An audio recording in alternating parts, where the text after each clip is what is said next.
Hi friends, আমার চ্যানেলে তোমাদের অনেক অনেক স্বাগত। তো 3 মাস কমপ্লিট হয়ে গেছে আর বেবি যথেষ্টই বড় হয়ে গেছে, একটু বেশিই পাকা, তাই একটু বেশি বড় মনে হয়। তো যাই হোক, আজকে আমি তোমাদের বলবো যে কি এমন আর কি খাওয়া দাওয়া করেছিলাম তার জন্য বাচ্চার মাথায় এত বড় বড় চুল হয়েছে। তো চলো আগে দেখিয়ে দিই কীরকম বড় বড় চুল হয়েছে 3 মাসে ওর মাথায়। তো এই যে দেখতে পাচ্ছ 3 মাসে কেমন বড় বড় চুল হয়েছে ওর, দেখতেই পাচ্ছ। এই যে পুরো মাথা ভর্তি চুল।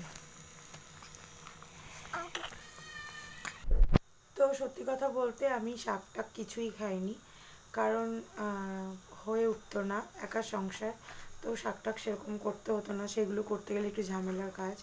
তো যেটা ছিল আর কি, আমি না প্রচণ্ড আর কি, যেটা আমি খেয়েছি প্রেগনেন্সি জার্নিতে, আমি সব রকম ফল খেয়েছিলাম, আমার ফল খেতে খুব ভালো লাগে। আর আমি সব রকম মানে ফলই ট্রাই করেছিলাম, আর সেরকম তো কিছুই করিনি। আর যেটা আমি প্রচণ্ড জল খেতাম, ওটা আমার হ্যাবিট, প্রচণ্ড জল খাওয়া।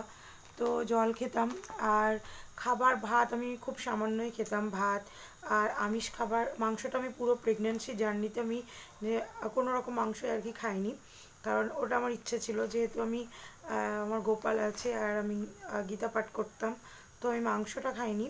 আমি ফলটা খেয়েছিলাম, আর ভাত খুব সামান্য একবারই, খুব রেয়ার, হয়তো 2 দিন ভাত খেয়েছি, 2বার। আর কিছুই না, আমি কিছুই করিনি। আর যেটা করেছি, আমি প্রচণ্ড কাজ করতাম।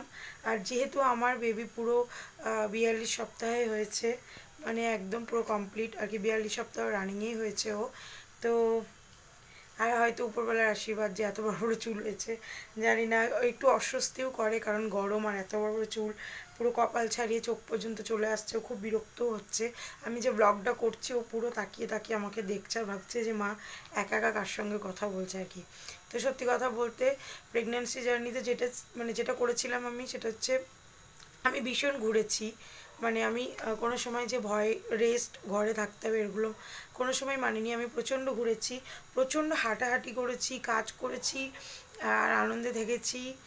তো তোমরাও তাই করো, আশা করি তোমাদেরও প্রেগনেন্সি জার্নিটা খুব ভালোই যাবে, সুস্থ বাচ্চা হবে।